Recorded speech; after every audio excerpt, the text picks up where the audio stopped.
friends, welcome back. So as you saw in my last video that all my project skeleton is ready. I have created most of the component and services I will need in this app. Now it's time to start working on the real pages. So first thing, as you can see in my app, this is the material design is going to look like. First thing I want to work on here is the footer. So as you can see, it doesn't matter any page I go, I want to include a very nice footer, and basically it's a very simple footer. I want to include a copyright statement, or it could be anything. It could be your email address or whatever. It's just like it's a good idea to include a footer to all of your pages. So let's go head out to your app.component.html. Okay, sorry, I'm in the wrong file.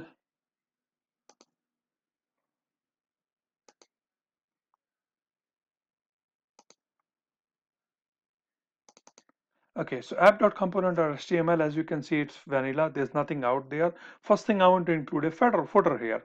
And because the footer is going to persist in all of the remaining pages, so I think it's a good idea to include this in the app.component.html file here. So I'm going to include app-footer. In case if you're wondering where it is coming it from, so go back to that footer.component.ts, and if you can see the selector, that was app.footer. So I'm using this selector to include that into my app.component.html. Okay, now you might be thinking that why I'm not including the header here. So I'll come back to that in a minute. That because header is something is going to be static and is going to be included in all of the pages, but I'll show you later that why I'm not including this here. I have an option, I can include it, but I'm not going to. Why? Because I want my header to be dynamic. So for example, right now I'm at the login page. So as you can see, there's a different icon here and it says a different message. Now if I go to any other page like about us page, I want this to change. I want to to display a different title and followed by a different icon. Let's go try it out some other pages. um, okay, let's go to sign up page. You see, I want this icon and this title message to change depending on the component where it is. So I'm going to leave the header part here. So I think let's just go with the footer. Let me close this one. Now let's go to footer.component.ts. Now footer is static. There is no changes required for this footer.component.ts file. So I'm going to close it out. Now let's go to footer.component.html. And what I want to do here, first thing, I want to create a paragraph, and I will call a class which is going to put a gray text. Again, if you want to put a different font here, it's totally up to you. I just want, like, anytime I want to include something into the footer, I want to make sure that I'm using the minimum sizes, or a different sizing. So it's totally up to you, whatever cascading style, shadow styles you want to put it here. But basically I'm just going to very simple class which is going to put the gray text out there. Next thing is, again, it totally depends what are the copyright statement you want to enter here. Here I'm very simply putting a copyright 2019, and I'm going to include a link to my Twitter handle, and then I will include a link to my GitHub repository. So let's just quickly achieve that. Okay, I'm going to put copyright statement here, and then I will create a Twitter link to my Twitter account, and then I'm just going to put amit.la. Next thing is, I want to put my website address here. So I'm going to put like 3 little spaces followed by the website address. Perfect. I think that's pretty much it. So let me save this file. Now footer component.html is also done. Okay. Now my footer is ready. Now it is time to create working on the rest of the pages. But before I do that, let's go work on our routing module. Why? Because anytime if a user like click on something, this button or that button, it will be routed to some other pages. So in my last video, as I saw, I created all of those components, and all of the components, when you're creating user Angular CLI, they automatically, those components are added to app.module.ts file. Okay, like these things. See, it automatically includes everything, but your app.routing.module.ts file is blank. There's nothing out there. So as you can see, let's start working on this one.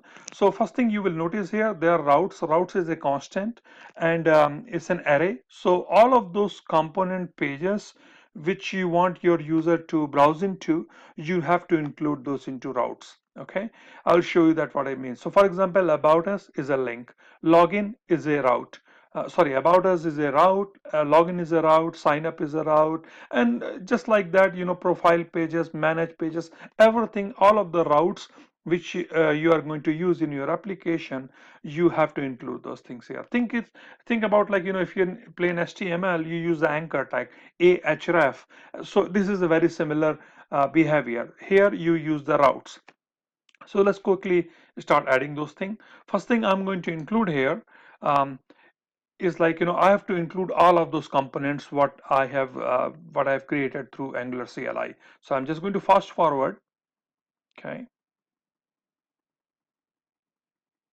and I'm going to include all of the components uh, in my application. Sorry, there's a lot.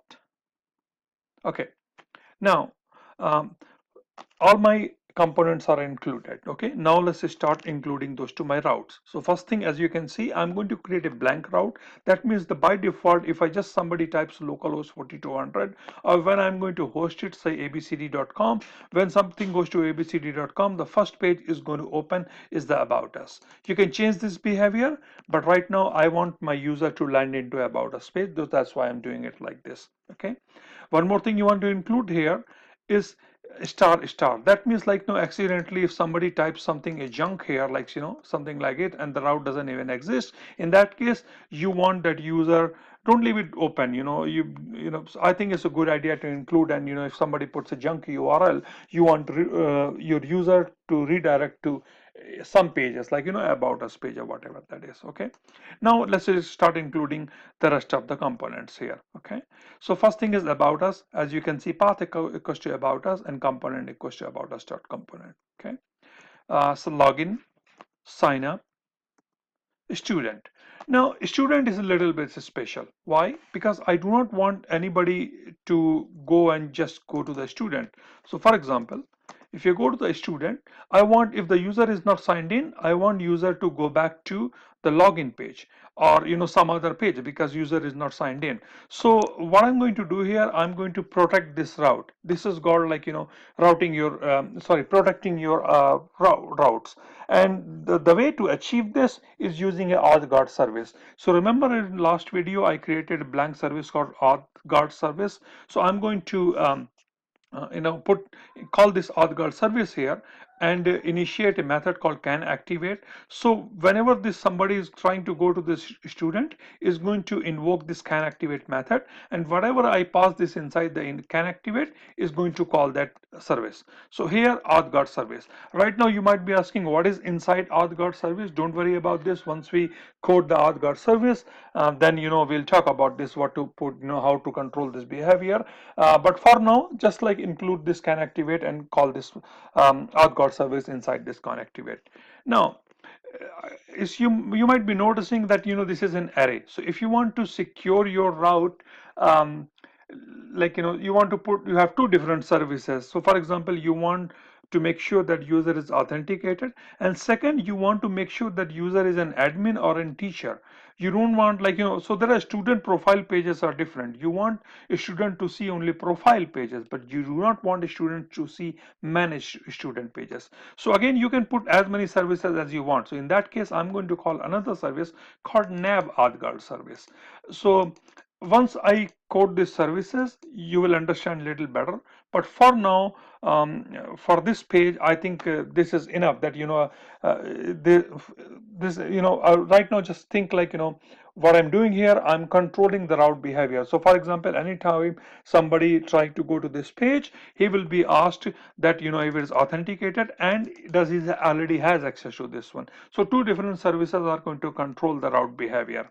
Okay, that's pretty much it. Next thing is very similar. See, student view.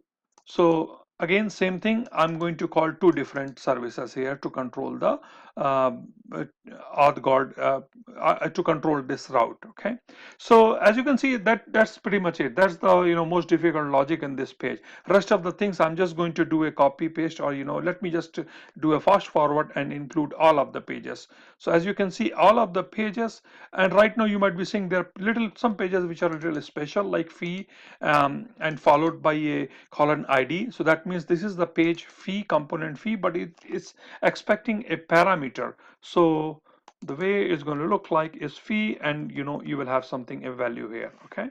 Now, once you see this page in action, then you will understand why I'm doing it like this. But for now, let's just go. I want to finish, including all the routes to this page, so that I'm done with app routing.module.ts file. Okay, let me just fast forward and make sure all of the pages are included. I think that's pretty much it. Let me save this file, and I believe I'm done with this app routing.module now. Now we are going to work on our header pages. So as you can see, my header is going to look like this. This is going to be a menu on the left hand side, and followed by an icon, followed by the title of the page. Next thing is at the extreme right, as you can see, I will have an icon for live notification, followed by a settings page, and one icon for email, and another icon for help desk. Okay, so let's go achieve this behavior. Okay, first thing, you're on the typescript file here. What I want to do here, I'm going to, because all of this, basically this icon or this login or this title, it will come from the different components. So for example, I'm at the login page, so I'm expecting that login component will push those values to the header. So that's why I need to have an input package, so that I can receive values from the child components here. Okay, next thing is I'm going to have an on init, and I will also need a subscription service. The reason I need a subscription from RxJS is because this particular live notification, I want to have a live subscription. So as soon as, a different notification is released, or user receives a notification, I want this icon to immediately change. That's why I'm going to include this as a subscription here. Okay. Now I'm going to put all my backend related logic to my backend.service. So I'm going to import this backend service here. And as you notice, right now it is blank. So when we work on the backend service, then I'm going to come back and fix this. But right now, let's just pretend that there is a backend service out there and it has some logic over there. Okay, don't worry about the database logic for now. Let's just focus on the front end pages. So I'm going to implement the on init. Okay, right now it's giving me an error because the ng on init is not initialized yet. So as you can see, the error says it incorrectly implements interface. So it is expecting an ng on init function here, which I will come back to this in a minute. Let me just now first start creating the input values. So as I said, all of this, so I'm going to have three different inputs. One is this image, second is this title, and third is the help type. So for example, if you want this help to change, so right now I'm in the login page and you want to have a help which is related to login, or if you want to on some other page student page, then you want to show a different help message appear. So what I mean by help message appear is you want this help to change depending on which page the user is at. So that's how you can control that behavior. So I will need three input parameters here: input image URL, page title, and the help type. Okay, once you see the real users, you will understand, but for now, just go with this, that you need three different parameters here. Okay, next thing is, I believe I'm going to create a couple of variables here, and once you see those variables in action, you will understand why I'm using this. So email send, selected value, form showing, config data, user role, message count. Sorry, I'm just throwing this at you, but once you see those in action, you will understand what each of these variables are doing. Okay, now inside my constructor, I'm going to include the call this backend service here. I'm going to create a private variable. Backend service is going to call this class backend service here. Always, whenever you're writing any code related to your backend service, please use private, do not use public. Only exception is if you are using some kind of authentication service like social authentication for Firebase. That's the only exception in my opinion, where you want to create something public. Otherwise, leave this as private. Okay. Next thing is ng on init. Now as you can see, this error is gone. Okay. Now inside this ng on init, I'm going to call this.config data, and I'm going to again call this service here, my backend service, and I'm going to write a function get config here. But let me just tell you what this get config data is. So as you can see, for example, all of this configuration. So let's look at this. In my app, I'm including a link to my Facebook group, LinkedIn, GitHub, or email, it's a very bad idea to hard code these values here. So what I'm planning to do, go to your environment.ts file. So if you remember in second video, I've shown you when you set up your Firebase settings over there, keep everything, all of those hard coded value inside one file. And I think environment.ts is the appropriate file where you should keep all that logic. So all of this link, actually, what this backend service is going to do is going to call those links here and grab these things here, grab those values here. Okay. Um, Now I'm just going to put one more if one more if statement here. It says it checks the local storage here and get the role. If the role is set up, then I say this dot user role equals to this that role. Okay. Now again, see, remember the behavior I want to achieve. So suppose you right now you are not signed in. So if you remember in my but if you're not signed in, so you want, what are the menu you want to appear? So I want the bare minimum menu to appear here. But once the user is signed in, so as soon as the user is signed in, you will see in when you are going to code the sign up method or login method, I'm going to set up this role to my local storage. So that's how I'm going to control the drop down menu. So when you're signed in and if you're an admin, you definitely, this variable is going to change, and this variable will say this does user role equals to, and depending if you're an admin or teacher or whatever it is. Okay. Right now the default is student. So the default behavior is it will show you the bare minimum menu here, and it's not a good idea to show all the menus if the user is not even signed in. So that's why I'm doing it like this. One very important topic I want to discuss here, you might be saying it's not a very good idea to to control the routes, or like on the client side routes based on the local storage values. Okay, I agree, it's not a good idea. I think the best idea is you should have a subscription to a Firebase, which we will cover that in later parts. But right now, I think local storage for the development purpose is good enough. Okay, later on you can always come back and replace this to an actual Firebase subscription, and I'll show you how you can do that. Okay.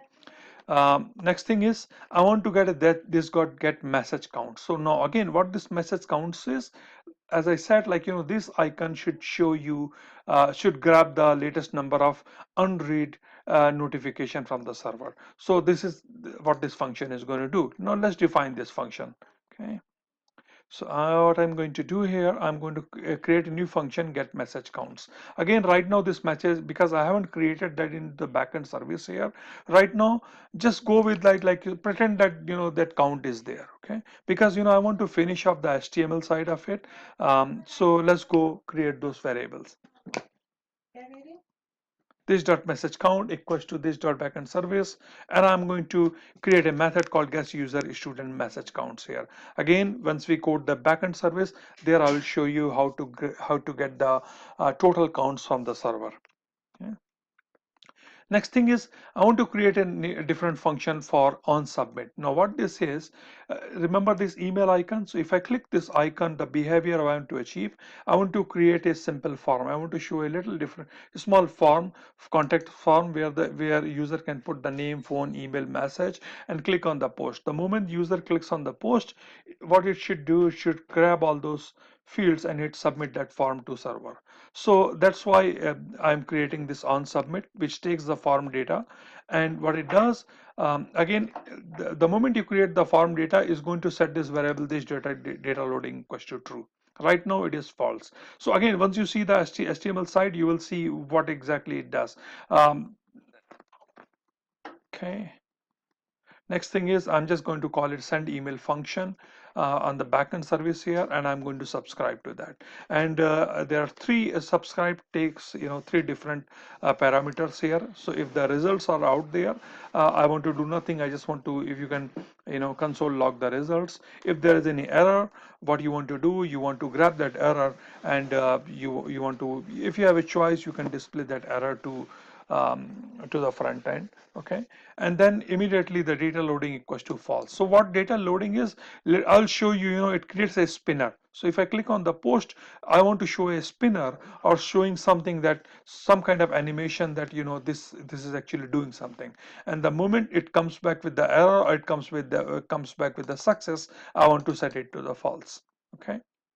Same thing here. So once this subscription is finished, I want the data loading to be false. Okay. And if the email is sent successfully, I just want to say this dot email sent equals to true. Okay. Once you see this like these variables in HTML side of it, it will make lot more sense. So let's go start working on the HTML side.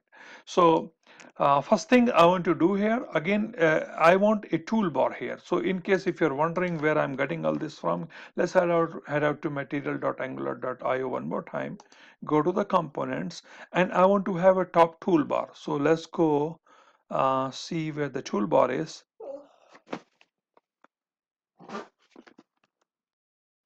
Okay. So as you can see, go to any example. So pick any toolbar, suppose I like this, any of these toolbar depending on your application or your choice. So you can always borrow this code from here and you can change it. So that's exactly what I'm going to do here. Okay. Now let's go to this header.component.html side. As you saw, my TypeScript implementation is done. Now I'm working on the HTML side. So first thing I'm going to do, I'm going to put a mat toolbar. So again, let's go to this one, mat toolbar. Now, one thing I want to mention here, if you remember in the second video or third video, when I was setting the material, remember I set up a different material module here, and that's exactly the reason why I did that. So if you are putting a mat toolbar and if you see an error in your console log, that means you have not uh, initialize that component. So let's go take 1 minute and look at this customer.material.ts file here. So if you remember, I already called mat toolbar somewhere here. Here you go. See that? So that's why it's always a good idea to create one component just dedicated for your material components here, and then you don't need to worry about like okay calling these individual components into individual files. So everything is at one place, and if you don't use it, you can always go get rid of that one or just leave it alone. ng build is going to take care of that. Okay, now mat toolbar. Now I want to give it a color, and depending on your app look and feel, you can create primary or worn or accent. Again, those are the material components. You can always go back and change the color later on. Right now, I'm just going with the primary color here. Next thing I want to do here inside this mat toolbar, I'm going to create a button. So now you see, I want to give this kind of a shape to the button. So if you're wondering where I'm getting this from, let's go to the button. Okay, and examples, you can pick any of these buttons you like. So I'm going to create, I like this mini fabulous buttons. So just borrow this implementation from here and you can just include those buttons here. So button is of type mat mini fabulous button, and the color is worn. So if you want to give some other color, you can always go back and change it. Okay, so next thing is I'm going to, when I want to click on this one, I want a drop down menu to appear. Now how to achieve this behavior? Again, same thing, go to material.angular.io and you see the menu. So I'm going to borrow this implementation. So if I click on this, see that it displays, it drops down navigation menu. So again, if you're wondering how to set up this code, so basically what it does, it creates a directive which is like mat menu trigger for, and it's going to display that menu, and then you have to implement that mat menu here. So that's exactly what I'm going to do, mat menu trigger, and I'm going to call a root admin menu. Now let's define this root admin menu, but before that, inside that button I want to give it like a different, again you can so again you might be wondering what kind of material icon you should choose. So let me head out to another website. It's called material.io. Okay, and here it gives you a lot of different options. So for example, you want to have home, so as you can see, it will look like this. So our menu, so see, you can have any of these any icons of your choice, as long as it's a Google material icon. And you can find it here, this name matches, you can include this directly into this one. Now you might be wondering where it is coming from. Mat icon vertical split. So if you remember, in your index.html, we included that fonts.google.api, and we included that material icons family here. So that's how it is pulling those material icon into your inside your application. So in this case, I'm using a vertical split. Let me just show you what it looks like. Vertical split. See, that's what it looks like. Okay, next thing is now let's go create that mat menu. So as you can see, mat menu is going to refer to this root admin. That's how it creates that link. So if I click on this button, it doesn't know which menu it should drop to. So that's how it make that link. So if I click in this button, is going to display this menu here, which is root admin menu. Now inside the root admin menu, now it's my choice what do I want to include. So I'm going to include about us, sorry, dashboard page. Okay, let me just go back to the app. See, I want to include a home, view, and view. Again, inside that view I can create the sub menus here, online. So but let's just go with the 4 different options here. I want to create the 4 main menus, and inside each of those main menus I will create more mat menu trigger. Let me show you what I mean. Okay, see, so when I I'm creating this student. Okay, student menu, I will create another sub menu for a student. Okay, but now let me show you one more thing. So here I'm going to include an ng if statement here. Okay, and I'm going to say if user role equals to student, let me just make it a little bigger, or if user role equals to parent, or if user role equals to guest, or if user role equals to admin, then show this button which is called view. So as you can see, view. So what actually it means, where is this coming from, user role? So remember in header.component.ts file, I created a variable called user role, which by default was equal to student. So that means, like, if user is not signed in or if it is blank, it is student. That means it's going to display default menu. Now, remember this one. So whenever this component is initialized, it always goes to the local storage and checks for that value. If the role is defined there, is going to grab that role. Otherwise, the by default user is. That's how it knows. So for example, if the right now the user is not even here, I'm not even signed in, so I'm not an admin, but I know I know the admin user ID and password, but right now it's not showing me the admin menu. Why? Because my local storage is blank. So right now user role equals to student. That's why it is showing you this menu here, view option here. Okay. Now let's include one more mat menu, online. So I'm going to, again, online is the page I want users to see, even if the user is not logged in. So that's why I've coded like this. Okay. Now let's go include the teacher menu. So for example, manage menu. Here you see the trick that, if the user is not signed in, that user is not the guest, or user is, and I don't want, if user is a student, or if user is a parent, or if user is a guest, I do not want that icon to appear. Okay, so that's how I'm controlling this behavior. The manage option is only available to the user who is an admin or who is a teacher. Okay, now let's go same thing for the teacher, and I'm giving the 2 different roles. Admin can see basically everything. So if somebody has the teacher role, that person should be able to see this menu. Otherwise this menu will not even appear. Now you might argue that, what if I go back and hack your application and then put teacher here? So in that case, user will be able to see that. And I don't deny that. So it's not a very good idea to put all the controls on the client side. So when I'm going to, when I'll walk you through the server side of Firebase rules, you will see that even if somebody who has not access and try to hack into your app, the page will come back with a blank, because I'm controlling that user access at the server level itself. Okay, so user won't be able to see anything. But then it's not a good idea to leave your client open. At least put some kind of rules and make it a little harder for other people to hack into your app. So that's what I'm doing. Otherwise, it's not a 100% safe method to secure your routes. Okay. Now, let me finish up for all the other menus. So basically, that's the only logic I wanted to walk you through. Let me just finish up all the main menus here. Okay. Now, let's go, start creating the sub menus. So if you remember the student menu, So if I click on the sub menu, so it's a sub menu. So if view is a sub menu. Now once if I click on this one, I want three different routes to appear. So this is a sub menu, and you can create an endless chain. Don't go like more than 2 or 3 level deep. I think that's good enough. But basically, I think that's how you create the chain of sub menus here. So student, same concept. Like you need to invoke that mat menu trigger for directory, and make sure that this is unique, and then you create a follow-up mat menu here. So if I click on this one, it's going to drop this menu. Now inside this one, I'm going to create three different routes here. Same thing for the online. Now I want to create the online menu here. Okay, now inside that online menu, I'm going to create different routes. Okay, now setup menu,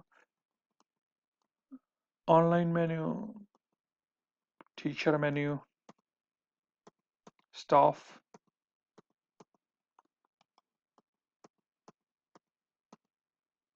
contact menu. Okay, now remember, like in the contact menu, I want these four different options. For it again, if you just use what you want to. If you don't like it, just get rid of that one. Okay, now here, as you can see, if I once I'm creating that Facebook icon here, now for the Facebook, I want that link to dynamically come from environment.file here. Now let's go back to the TypeScript file one more time. If you remember, so first thing I'm going to do, um, I am getting the this.config data from the backend service. Now that's why I created this variable called config data, so that I can dynamically grab those URL from the environment file instead of hard coding it here. Your choice. If you want to hard code it, you don't need this method. Just feel free to do it over here. But I think it's always a good idea to keep all your links. Don't hard code anything into your main HTML file. Now next thing is do it for uh, other social login like LinkedIn or GitHub or email. Okay, now I think my menu looks pretty good. Okay, now all the menu parts I believe is done. Next part is I need to create this icon. Okay, now what I'm going to do, um, so I'm going to create another icon here which takes the image URL. So that's how, if you remember, like on header.component.ts, my first URL image, it was an input. So that's how I'm taking that, whatever the component is called, is going to grab that value here and is going to dynamically create that mat icon here. So for example, if I'm the login page, it's showing me this. If I go to the some other page, say sign up page, see the icon changes. So on the sign up page, I'm going to the image URL value changes. So that's how this thing is changing. This icon is changing. Okay. Now next thing I'm going to include a title here. So same thing, same behavior here. So title, just like the image URL, it will be a page title value, okay, which is going to come from that from the input. Now I'm going to include a spacer here. So what this spacer does, it creates a flexible, spacing between, it separates, it pushes all the icons to the right hand side of the application. So if I resize this window, as you can see, my icons will stay at the right hand side of it. So what this span example spacer it is doing, it is pushing all those values, is filling in the blank spaces. Okay. Again, if you're wondering where it is coming it from, let's go to this one and you'll find this implementation somewhere. No, not here. Let's go to the toolbar.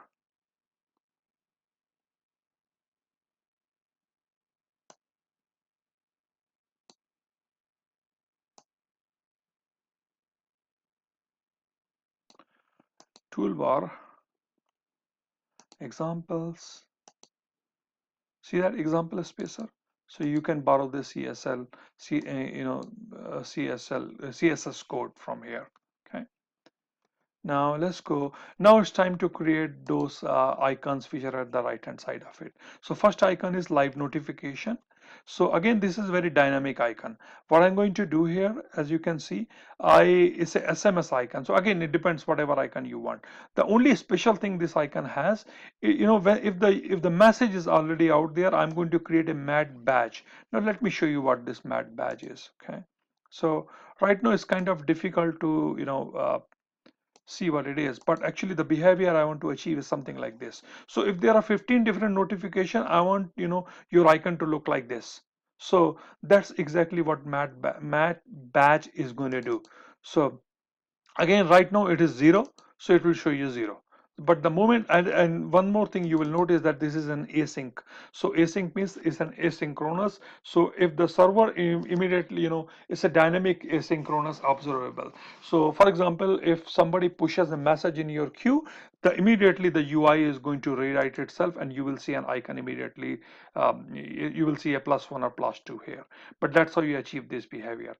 Now again, whenever you have the observable, async observable, it's always good idea to, whenever you are using those kind of variables, please, put a dollar, suffix.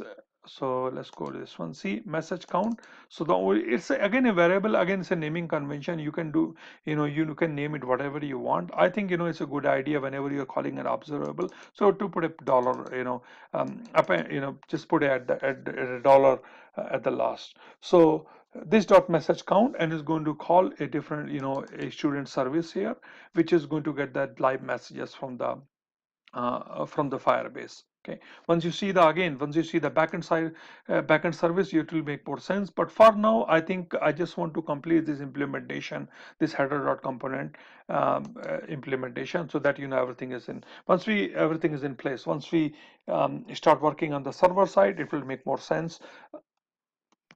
Okay. Now, same thing for the settings. Okay. Now, only difference here is as you can see, the email. So let me just quickly cover that thing. So email, when I click on this button email, what I want to do, I want to display a form. Okay, so right now this form is hidden. So that's why I created a variable called, if you click on this one and say form showing equals to, I'm just going to toggle this form showing. Now what this form showing is, remember, like, form showing is a boolean. Right now is a boolean variable which is stated to the false. So for example, the right now there is no form visible here. So let's go back to this. As you can see, form showing, and if you click on this icon, it's going to toggle that form showing, and it will display the form. Now let's create that form. So what I'm going to do here, let me just finish up the help menu here, which is this. Okay.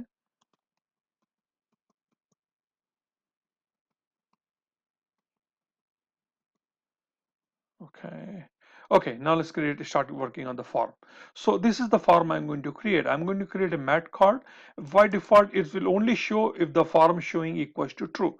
First behavior is form showing equals to false. So if you click on this one, the form will start showing. Otherwise, it's hidden. Okay. Next thing I want to do inside that mat card, I'm going to create a form. I'm going to create a template driven form. So by default, Angular gives you two different forms. One is a template driven, other is a reactive form. Reactive forms are like little more complex, but we'll cover those later. Right now, just go with a very simple form. So the way you define a template driven form is, you have a hash variable and you can name it anything you want. So for example, hash my form equals to ng form. So that's how you create a template driven form.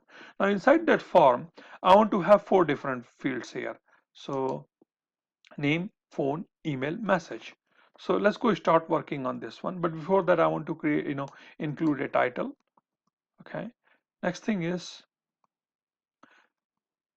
so what happens, you have to think, like, what happens if I click on the post and the message is sent? Then what you want to do, you want to hide this form and show a message that your message is already sent. Or what happens if there is an error? You want to show an error, that there is an error. So the way to do that, I'm going to say ng if email sent equals to false. That means email is not sent yet. Okay, but email is sent, then you want to show a different text here, that your email is already sent. Okay, again, let's go to that header.component.ts file here. So remember that this email sent equals to true.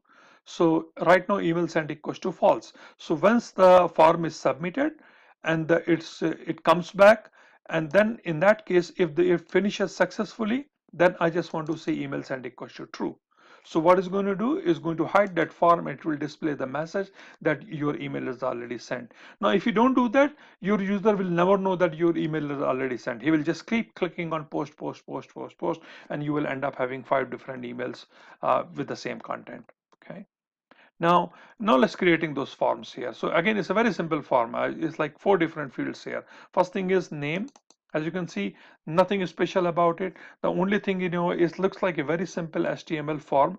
The only thing is when you are working on Angular and if you're creating a template driven form, you have to include this code. So you same thing like form here. Sorry, this one, you have to create a hash variable here, give it a name. So in that case, I'm saying hash name equals to ng model. So that's how the form knows that, okay, this is the form I have. Okay, this is the template river form. Now, one more thing I want to mention here, I think it's a good idea to include error messages here. So for example, as you can see right now, it's like, the moment I click on something and I don't put anything and this field is required, I want a message to appear saying, yeah, you have an error here. Okay, so that's how you achieve this behavior here. So right now I want to show 3 different errors here. So if the minimum length is 3, so for example, see, I just put one value here and it says minimum length equals to 3. Okay, and maximum length equals to 30. So again, different type of errors like messages, you can customize it as per your need. But right now I'm just like, putting something bare minimum, saying, okay, this is the bare minimum error validation I need on this field. Same thing for the second field, phone. Phone is a little simple. So because phone, I don't want user to put any alphabetical values here. So I'm going to put another validation pattern. It's called pattern. That means it will only allow numerical values to be placed into this text field here. Just like the name, I'm going to put some validation here. Okay. Now let's include email. Same thing, I'm going to put a validation here. Now let's include the comment box here, which is message. Okay.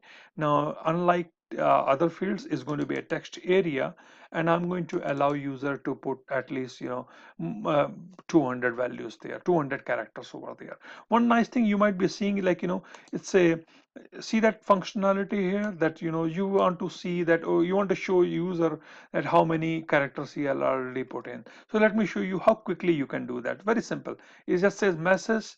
So message is the name of the text area, like this one, message.value.length. Okay, and out of 200, that means showing there are 200 characters allowed and you have already consumed 5 characters. Okay, so that's pretty much it. Let me include another LED error validation for message. Okay. Now I need I believe a submit button. So what submit button is going to do is going to click that on submit. It's going to take all of this form value here and call the ng submit.